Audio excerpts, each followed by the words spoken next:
Hello and congratulations on getting access to this video course on how to optimize your videos before making your YouTube videos live.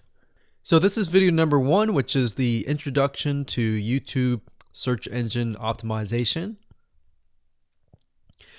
So I want to first start out by saying the goal is to focus on doing the right amount of keyword research and video file automation before actually uploading any of it to YouTube.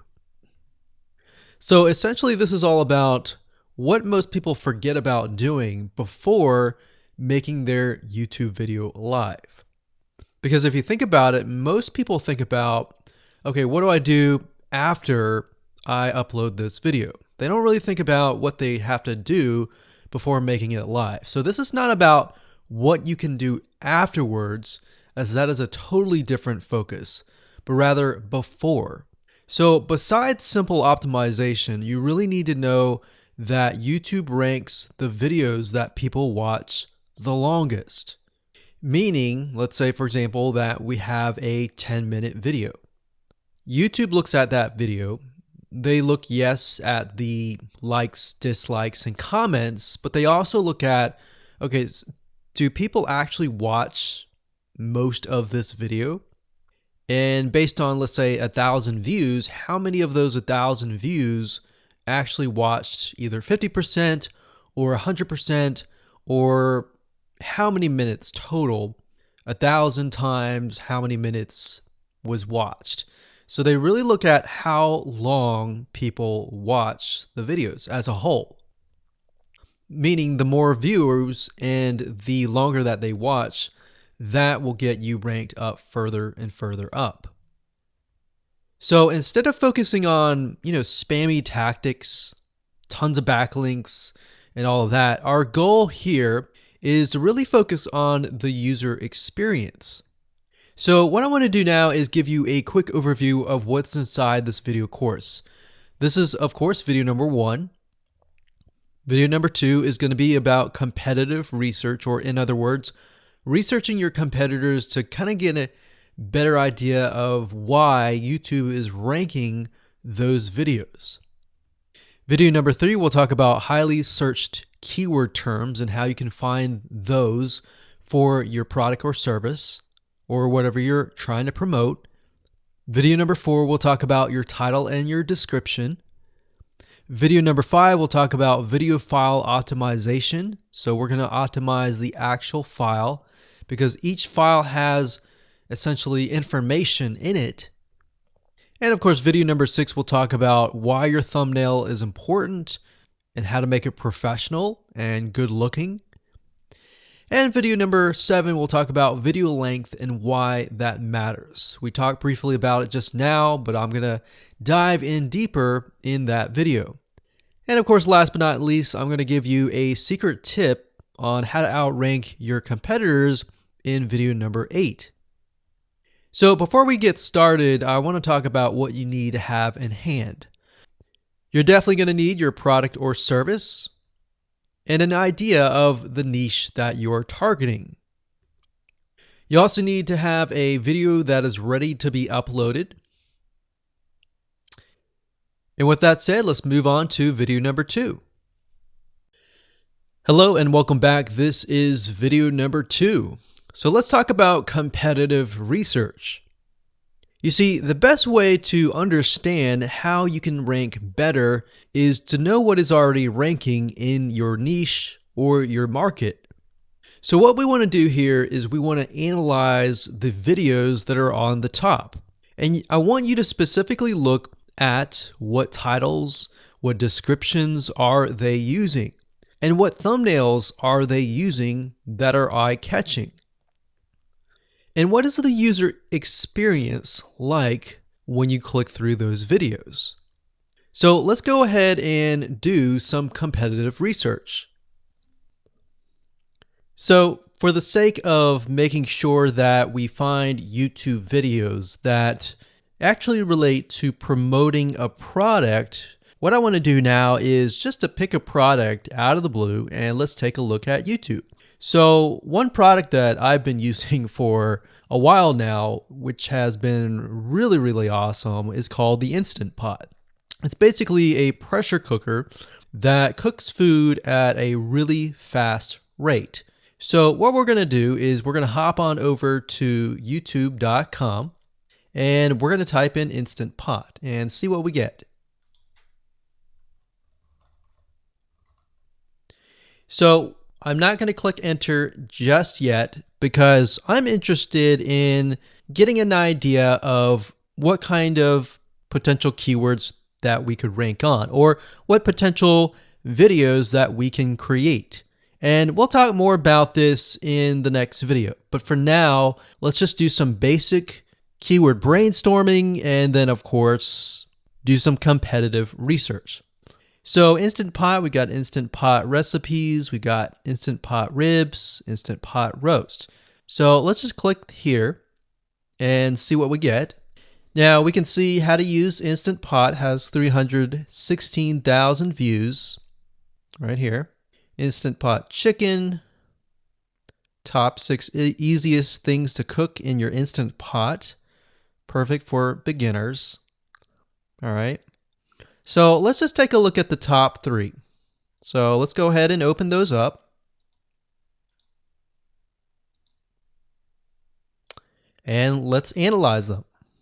So the first one is this one here. And let's pause the video. We'll skip the ad. All right.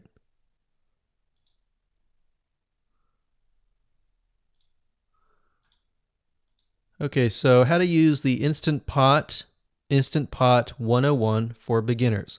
So if we think about the type of audience that the Instant Pot attracts, it attracts somebody who has a busy life, who may be a beginner at cooking and just wants a quick and easy meal done fast.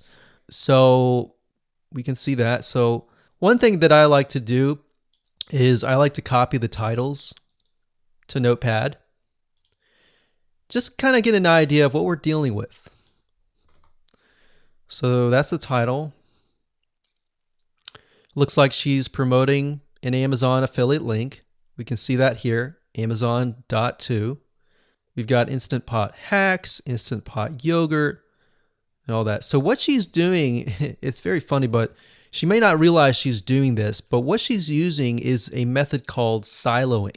And she's basically telling YouTube, hey, not only do I have this video on Instant Pot, I've got Instant Pot hacks, yogurt, recipes, and other recipes. So let's just copy that in here. So that's video number 1. So we're going to rank it from video 1, video 2, and video 3. Let's scroll down a bit. We've got 373 comments. I will say when it comes to YouTube, they're looking for engagement. So comments is good, likes are good, even dislikes are good as well. Even though dislikes are bad from a human standpoint, it tells YouTube that there is engagement. All right. So sometimes we're going to be able to view, we can't do it here, but sometimes you'll actually be able to view more data. But for now, you can't hear.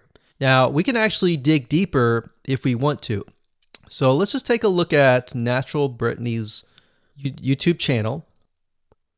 Because when you're doing competitive research on YouTube, it's not just that particular video. It's actually the whole YouTube channel as a whole. The authority that that channel holds. So she has 116,000 subscribers. Click on the videos.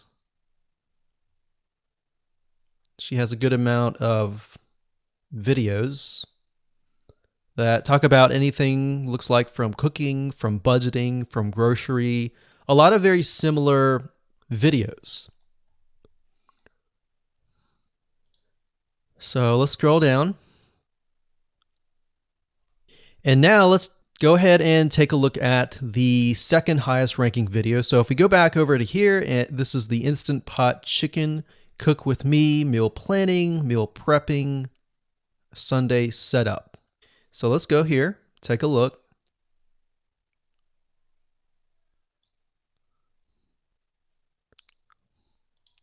Okay, let's see here.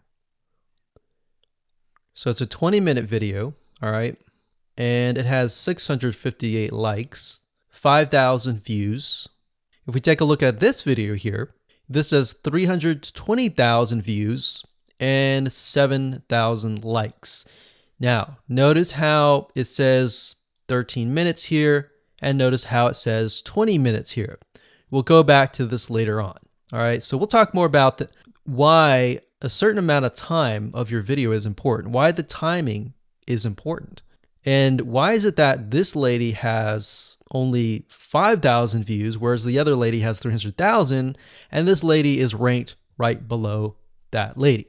All right, so why is that important? And why does that correlate to the time? So we'll talk more about that later on. But for now, let's just do competitive research. We're not trying to figure things out right now, and go from there. So if we take a look at the description, it says cook with me as I try a new recipe with Instant Pot. So the description contains the keyword. Sunday setup. Looks like she's got some Amazon links. And if we think about Instant Pot, who could it be targeting? All right, so this lady calls out people who are trying to prep on Sunday. So if we can get an idea of who it's targeting mothers, it's targeting people who are busy, who maybe only have time on Sundays to set things up. And chicken is a common thing, so maybe she's getting a lot of clicks. We don't know exactly, but we know that the headline and the description work together and getting clicks. All right, back over here. This is the third one. So let's take a look at this one. So this one is 8 minutes, but it has a lot more views than those other two videos, but it's shorter. It's shorter, but it has longer amount of views, and it's third. It's got 11,000 likes and 633 dislikes. If we scroll down, we can see that it has more comments than the first one. So why is it that the first one is number one and this one is the third one and it has more views and more comments? Well, we don't know exactly why, but I have a hunch as to why that is, which we'll talk more about ranking and what Google and YouTube is looking for later down the road. So that's that. Let's just copy that title. And I'm going to go ahead and pause this video and we'll copy and paste that information to the notepad. Okay, so I went ahead and copy and paste the information. So this is video 1, this is video 2, and this is video 3 down below. So let me make this bigger so we have this information. So as we're kind of analyzing the competitor, we want to save this for later, but can you kind of see a similarity here? So this is calling out the target audience. This is calling out the people who are busy, essentially. And top 6 ways, top X ways, top certain number ways is always a good title. So perfect for beginners. So if you can imagine, we already see that this title has beginners. This one's calling out perfect for beginners. And this one essentially is calling out people who are busy. So it's a target audience. So that's key. So having this in hand gives you a better idea on what potential titles and descriptions that you can have. Now, you can do some deeper dive competitive research using specific tools. And one specific tool is called SocialBlade. So that's socialblade.com, as you can see here. And I like to use this to kind of get a better idea of the YouTube channel as a whole. Because what you're trying to figure out is, did this person rank because their channel as a whole has a lot of traffic? Or did this person rank simply because of the titles and the description? So there's many factors that come involved, but let's take a look at Naturally Brittany. So let's go ahead and copy this.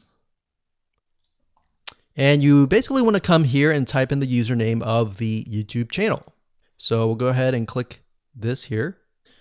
Okay, so we can see here that this is Naturally Brittany, 116,000 subscribers. She's got 19 million video views. So that kind of gives us an idea of how easy it is to break through. Is it easy? Is it going to take a little bit work or what? So let's just go ahead and open her up, and let's do the same thing with the other videos. So this one is marriage and motherhood. We got that here. So she has 7 million video views. So it's about half of what we saw earlier. And this one is called Six Sisters Stuff. And this one has about 9 million video views.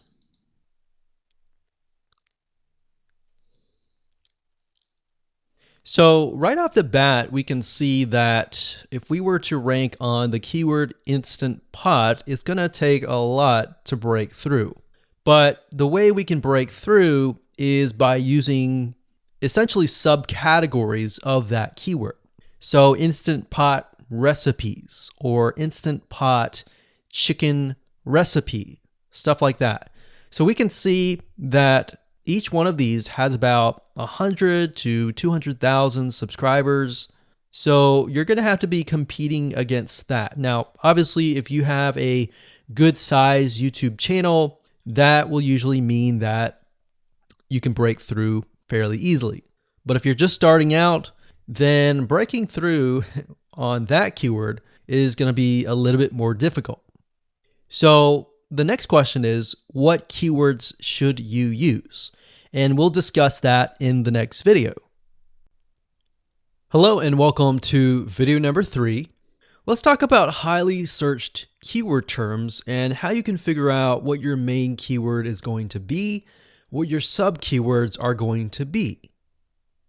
So one mistake that we see that many YouTubers make is simply making their own title and description. I mean, it's natural, right? But instead of deciding what you think will work, why not use what is already working and do some simple keyword research that's not going to take a lot of time, and this way you'll be able to have the right information that will help you rank on the right keywords. Now the big question is, well, how do I find these keywords? So the best way to find highly searched keyword terms is to look at the Google suggested keywords. And they are suggested for one reason, because they are used a lot. So let me show you how to find them and what they look like. Okay, so from analyzing the previous videos with the top 3 videos to kind of get an idea of what the titles were, what the descriptions were, if we look at the 3 and we refer back to this, the question is, what are the commonalities between the titles? Obviously the keyword Instant Pot, but we also notice that the top one and the third one, they all have the keyword beginners. So beginners in Instant Pot. Instant Pot for beginners, all right? So if we go back up here and we go to youtube.com and we type in Instant Pot, what do we get? So when you have a drop down like this is what we call the suggested keywords.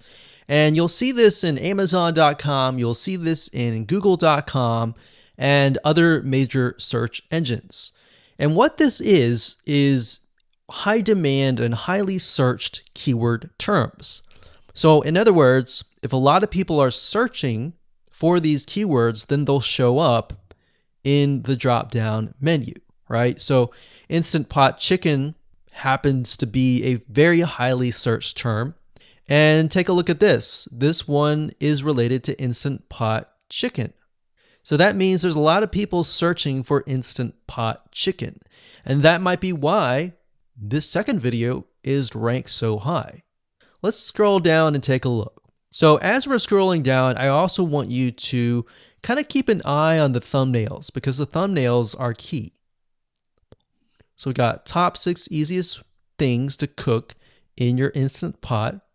And I'll say, as an Instant Pot user, I really didn't know what recipes were out there that would fit the Instant Pot.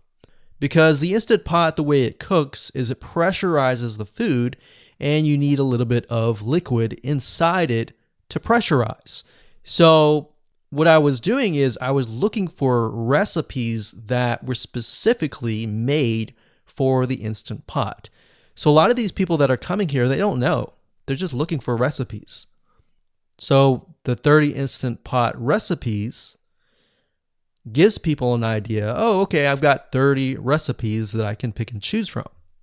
So if you scroll down, it says Instant Pot Ultra. All right. So if we go back here, so Instant Pot Chicken is definitely a top one. Instant Pot Spaghetti, how to use an Instant Pot. Instant Pot Cheesecake, yogurt, pho, beef stew, whole chicken, rice, and Instant Pot roast. So these are highly searched keywords. Now let's hop over to Google and see what we get. Do we get the same thing? Do we get something different? So if you go to Google and you type in the same thing, Instant Pot, we can see that we've got Instant Pot recipes, Instant Pot chicken. So notice that the chicken and the roast beef or the pot roast seem to appear both in Google and in YouTube. So whenever you see that, that's a good sign, because you got to understand people searching in YouTube are very different than people searching in Google. They don't show the exact same thing. But if they do, that gives you an idea that if you rank on that term, that you will be able to get traffic from Google and YouTube. Okay, so let's go back here. So Instant Pot Chicken. So let's just do a search and see what we get. So another place to find the Google suggested keyword terms is to scroll all the way down to the bottom. So there we go. So Instant Pot recipe. Now these are specifics, all right? These are searches related to Instant Pot. So people are looking to buy Instant Pot Amazon.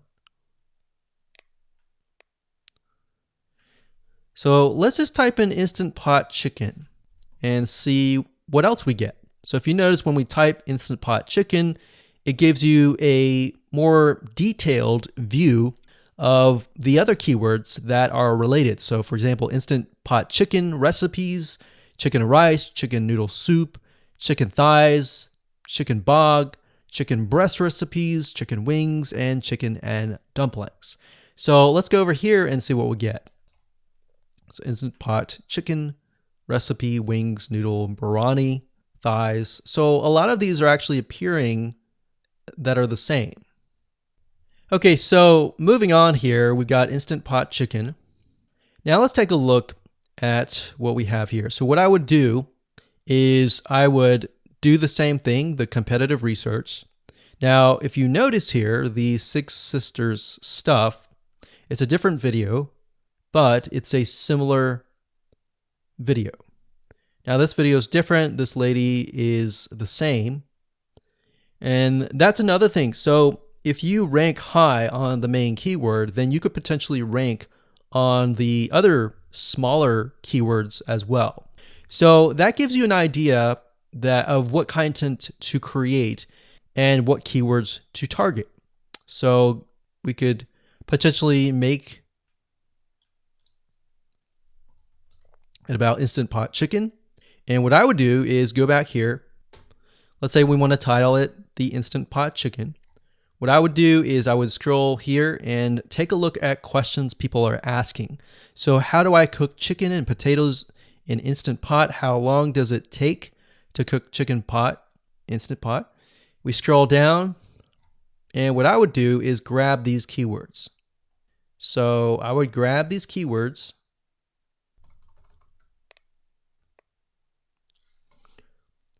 So what we want to do is we want to have a main keyword, and then we want to have sub keywords. So the main keyword here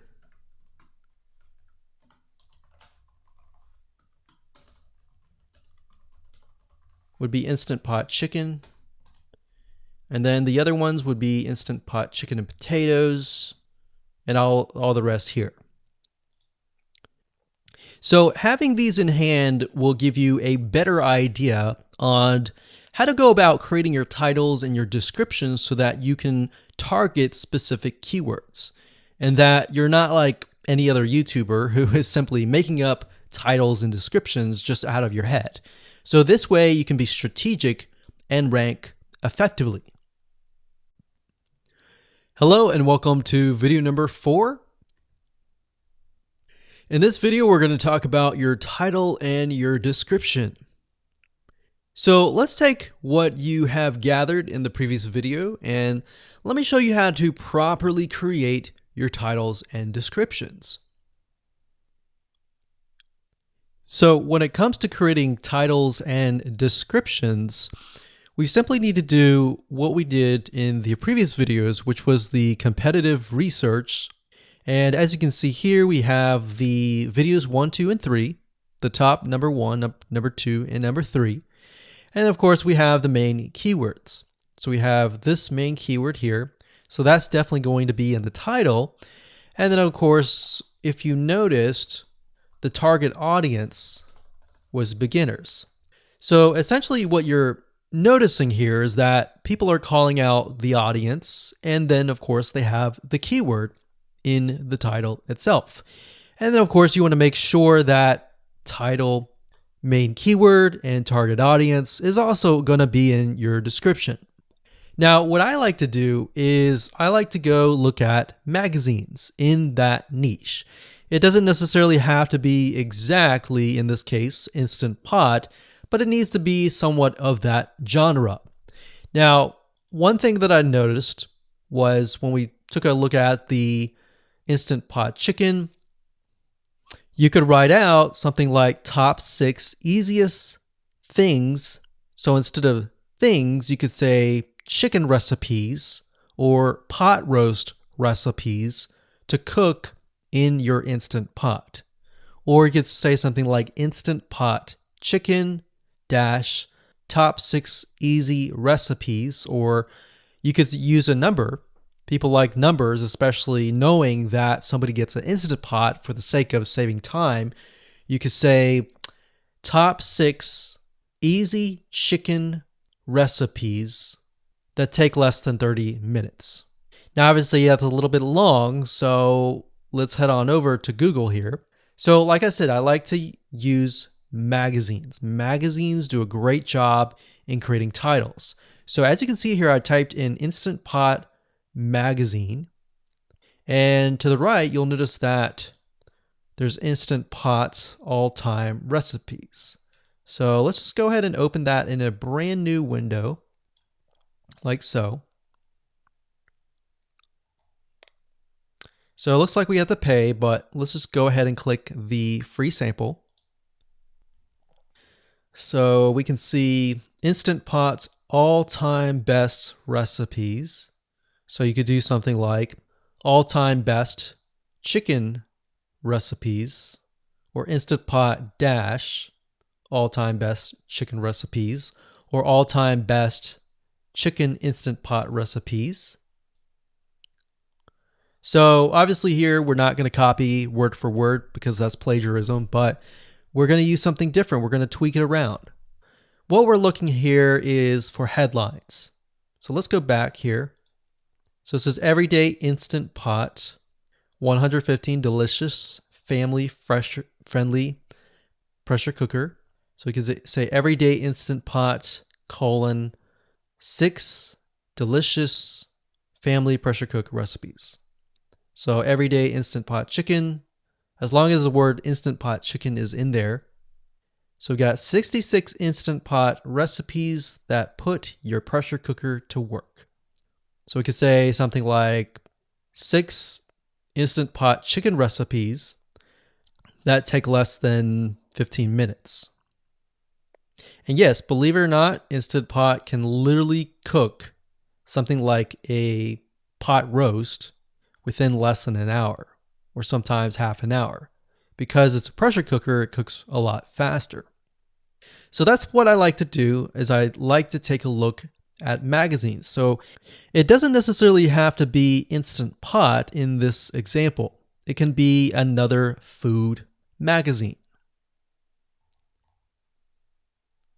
So essentially that's how to create the titles. As far as the description goes, if you take a look at what they've written here, the first one that's ranking really well, as you can see here, we've got Instant Pot 101 for beginners. So you'll notice that they are trying to target the keyword Instant Pot 101 for beginners. So they've stated that in the title, and they've also put it in the description.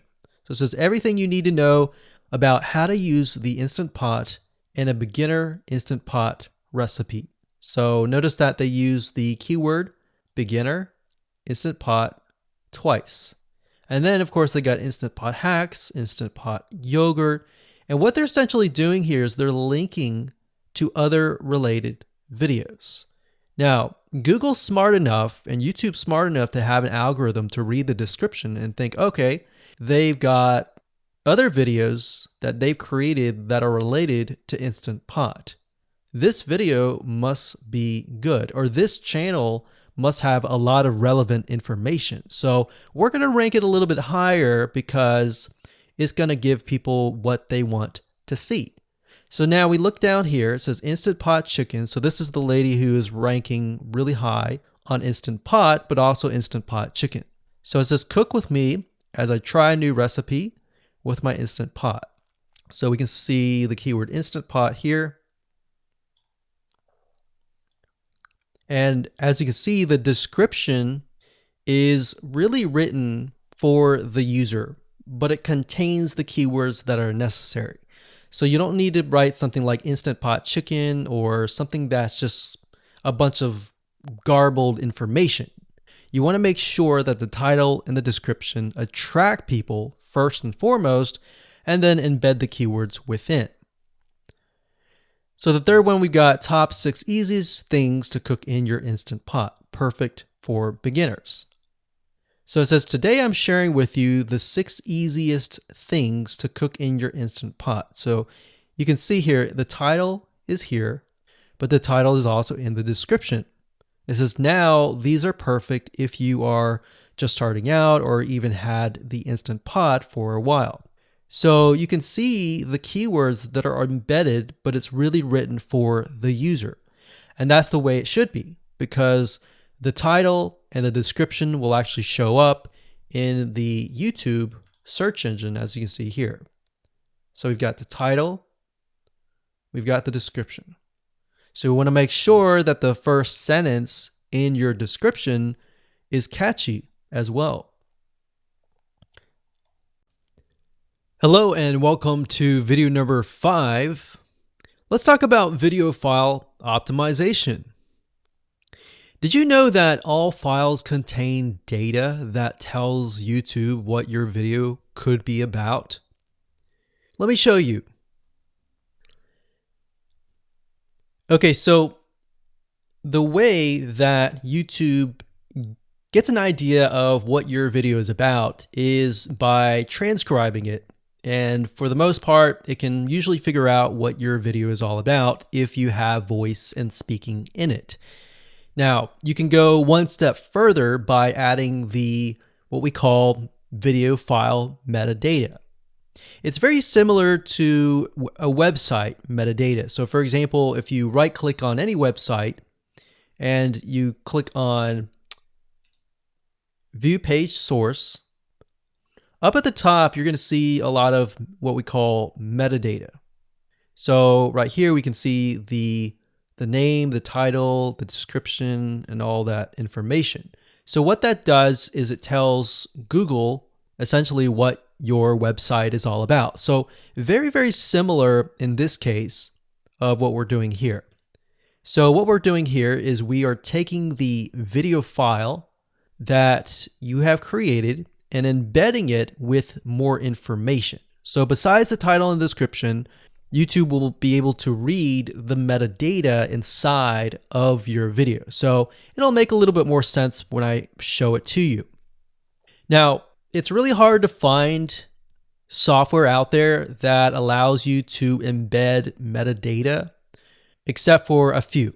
So one of them is called Video Converter by Wondershare, and that is videoconverter.wondershare.com. That's videoconverter.wondershare.com. So if you go here and you go ahead and download up at the top, you will be able to embed metadata. In fact, we're going to be using that for this particular video. Now, there are other software out there like the Adobe Bridge software, which allows you to embed the metadata into your video. Now, the reason why I'm using Wondershare is because I feel like it's a lot easier to use. So if you go ahead and download this, we're going to open this here. And what I did was I clicked Add Files, and I chose the file.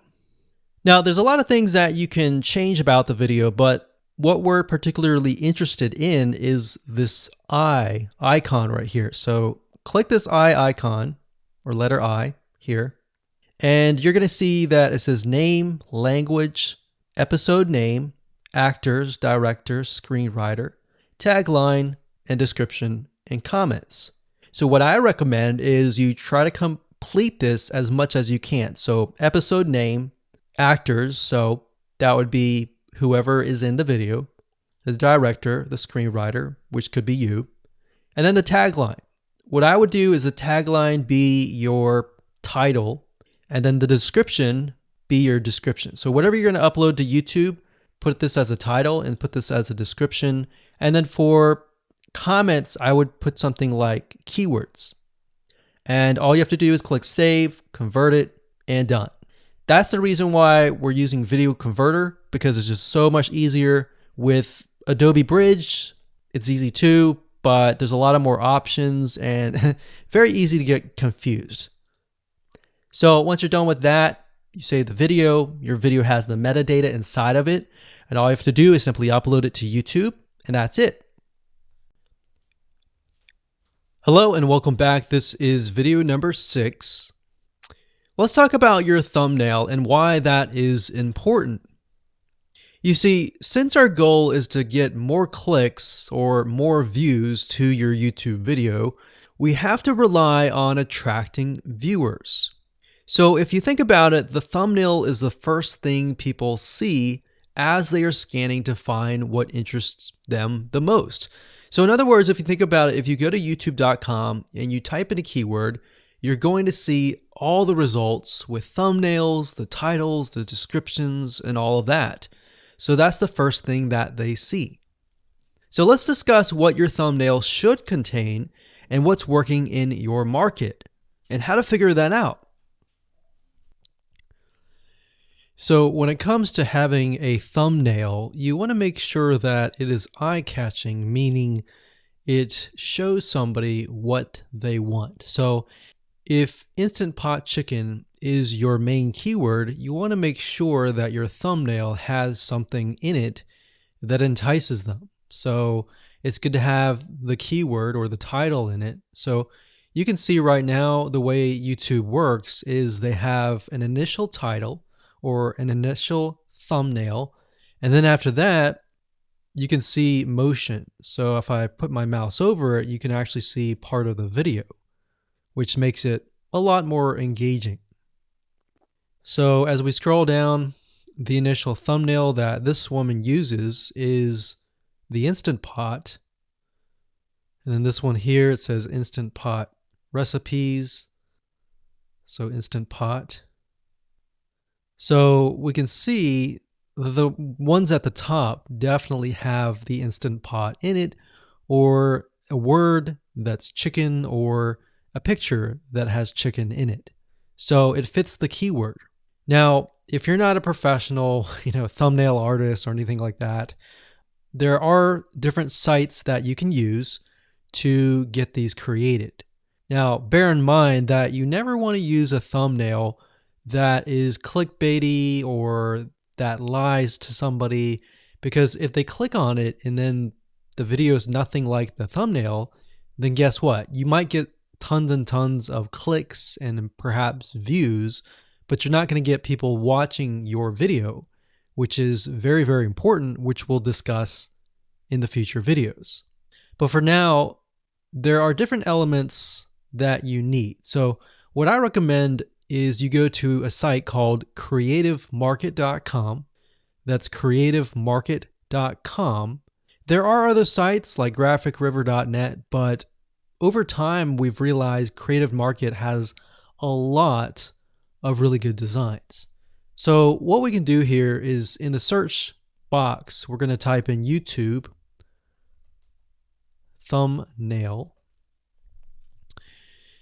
And we're looking specifically for templates that we can use for the thumbnail. So it says YouTube thumbnail pack. Let's go ahead and open that. There's one here. There are end cards, but that's a little bit different. That basically comes at the very end of your video. So we got urban thumbnails, different types of thumbnails. But the reason why I like Creative Market is buying templates for specifically YouTube thumbnails is going to make your life a lot more easier, especially if you can make it professional. The more professional it looks, the more professional your viewers will click through. So if we click on this, we can kind of get an idea of what we're dealing with.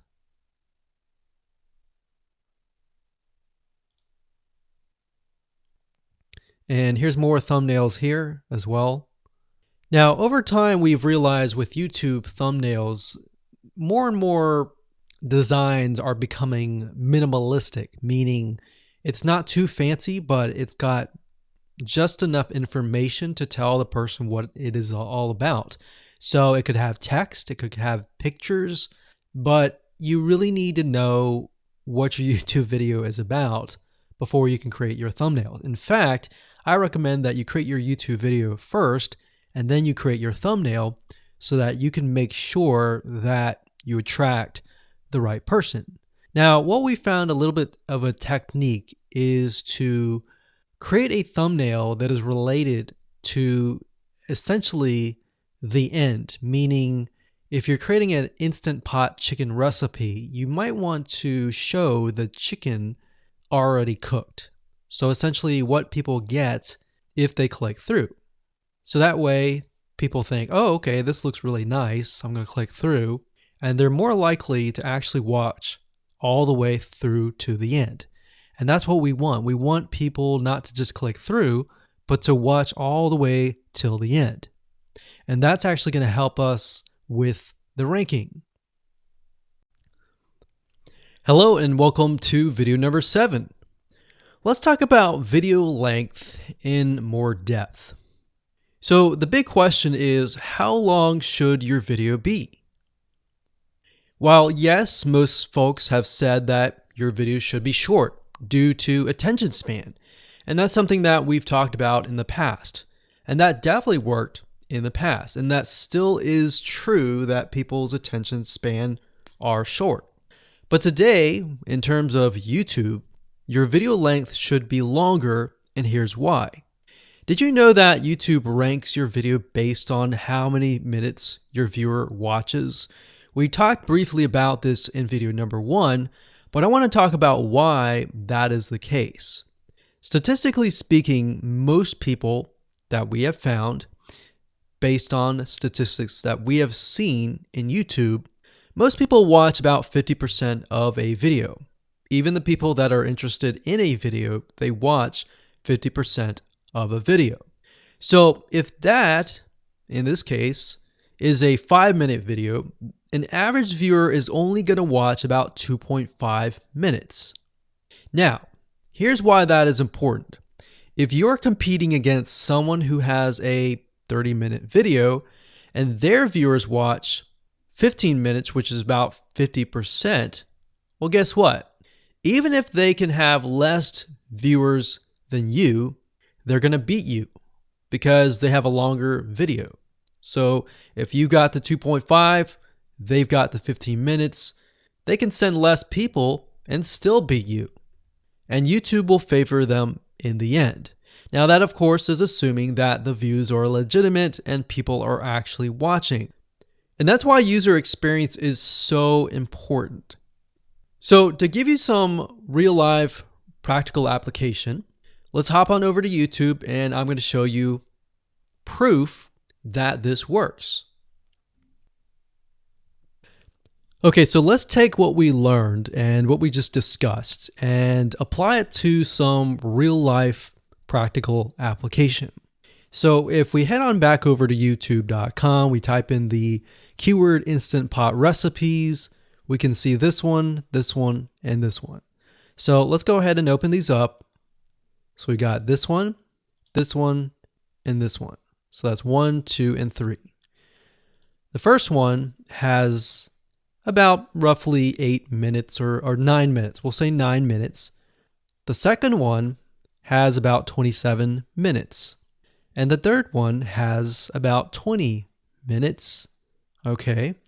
So essentially the second and third have about double the amount of time. So like we talked about, most people watch about 50% or less, and then they quit. That's the average, right? So if that's the case, this person here, even though they have more views, see that? 800,000 views, even though they have more views, they're competing with somebody with a 30-minute video. Essentially, it's 27 or 28, but close to 30. So if we round that, we'll just say this is 10, this is 30, and this is 20.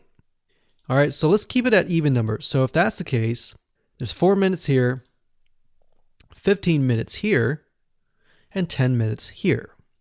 So this means that the person with the less amount of minutes, they're going to need a lot more views and a lot more people watching it. So in total, if this person has, obviously this person's number one, but what I'm saying here is because YouTube looks at how many minutes are watched, if this person had 800,000 views, and this person had only half of that amount, but had more than double this amount, this person right here would most likely rank higher. So see that? Only 100,000 views, 15 minutes. This one here, 20 minutes, only 6,000 views. So you might ask, well, shouldn't this be maybe number one?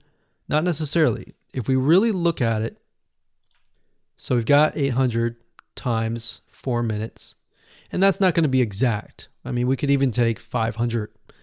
And this is definitely going to be number one. And this is definitely going to be number two based on the information. But this person, because they have a long enough video, even though they have less amount of views, they're still able to rank pretty high. So this is based on one of our YouTube channels, which has over 9 million of minutes watched. And based on that, that's what we've seen. Now, there's other factors like likes, dislikes, comments, and other things like that, titles and descriptions. But that's a big, huge ranking factor because it legitimately tells Google and YouTube, hey, this YouTube video is legit. Not only people are clicking on it, they're actually viewing it. And they're viewing at least about 50% on average. So that's why the video length is important. Now, you don't want to make a long video just to make a long video. You might want to make a video that has really good content. And that's the goal. It's not based on spammy backlinks or anything like that. It's based on providing real value. Hello and welcome to video number 8. So just want to say congratulations on reaching the end of this video course. We're going to talk about a secret tip that you can use to outrank your competitors. So we briefly talked about why having a longer video was important, right? So one secret tip that we can give you is that what we have found that works is the following. Longer videos in the sense of live streams, which means you get on YouTube and you talk to people live. You have webinar replays and videos where people expect them to be longer. So in other words, people are expecting these to be longer. If you make a normal video that people expect to be 5 minutes and you make it an hour, then you're not really going to hit that 50%. But when you have a live stream or a webinar replay, usually people typically expect it to be at least 1 hour. So because people expect it to be 1 hour or longer, they expect to take time out of their busy schedule to actually watch your longer video. And what we found is these work really well compared to the average video. So let's discuss what you need to do in terms of software or even web applications that you need to create live streams and webinar replays. So in order to create a YouTube live stream, you're going to need to have a broadcasting software. There are many. You can go to YouTube and type in live stream, how to set it up, and there's a lot of videos on that. But this is one particular one that we have used and that has worked really, really well for us. It's called Open Broadcaster Software, and it's free, best of all. And that is located at obsproject.com. So as you can see here, there is versions for Windows, Mac, and Linux. So it's simply as easy as downloading and you can start streaming. So the reason why you need this software is basically what it does is it connects to the YouTube live stream system. And when you're ready, you click record and you're good to go. Now, I'm not going to go in depth on how to use this product just simply because there are so many different options and so many different ways of using it. Now, like I said, the tip is when outranking your competitors to have longer views. This is good for kind of a face-to-face talking head type long video. Now, if you want to use a camera, you can do that. If you want to do something like screen capture, meaning you're going to show your screen, then you're going to want to use something like GoToWebinar. And you can go to gotomeeting.com/webinar to do that. Another tool that we have used, which as of now, it is free, and who knows, it could change. So GoToWebinar does cost money, but it's a nice way to kind of engage with people. So this is the route that I would go if you are engaging with people. If you're not engaging with people and you're simply doing screen capture, there is a tool called Use Loom. Let me show it to you. So useloom.com. Loom is essentially a Chrome plugin, and what it does is it allows you to record your screen. It's super easy to use. In fact, it's super, super fast. It's so fast that you can literally start recording, and within seconds when you're done, you'll have the video in hand. And you can download the actual video file to your computer really fast. So those are the three options that I would go to, and really depends on the avenue that you want to take. So like I said, create a longer video, but just don't create any content. Make sure that the content is valuable because you want to make sure that people watch all the way through. Or if not, watch at least 50%.